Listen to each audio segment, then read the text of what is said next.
نولش gebigeeduba oo waqtiga adduunka lagu sheegaya waa intaad waqti haysato adduunyadu way soo jirtay waqti dambana waa sii jiri doontaa laakiin adiga waxaas shaqadaada maaha adiga waxaa laga yaabaa inaad joogto 60 ilaa 70 sannadood meelaha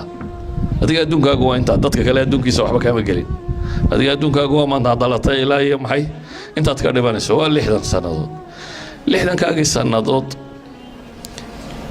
sidaad uga faa'iidaysatay sidaad wax u qabsatay dunida wax maqashaan hebel waa professor hebel waa khabiir hebel waa caalim hebel waa caynkan dadka miyuu ka waqti badnaa maya 24 saacadood qof walba la siiyay buu haystay miyuu ka cimri dheera maya 60 ama 70 saa jiray muxuu kaga gadisay maxaa hadda magacan u yeelay waxa magacan u yeelay waqtigu sidoo uga faa'iidaystay ba ka gadisnaa kan kale sidoo uga faa'iidaystay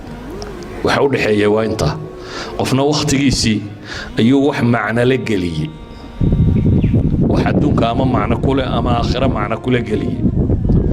qofna waqtigiisii ayuu wuxuu ku lumiyay soo wareeg shaahab markale soo wareeg TV-ga daawo sheekee halkan fadhiiso inta maxaa ka dhalanaya marka waxa ka dhalanaya cimrigaagii qayb kamida oo baaba'ay markaanu dhahno waa 8 saacadood baynu dhiba soo haray aad waxba qabanin soo ka maaha 8 saacadood 24 saacadood imse ka yihiin waa 3 meelood oo meel waa 3 sideedaad 24 saacadood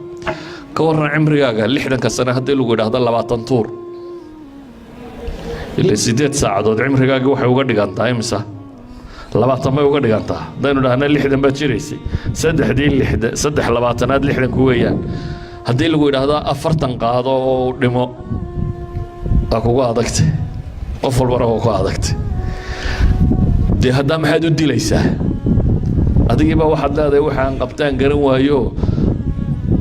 20 sannadood oo cimrigayga ka mid aan rabaa inuu cidla ku baxo sida awgeed dhalinyaranimadu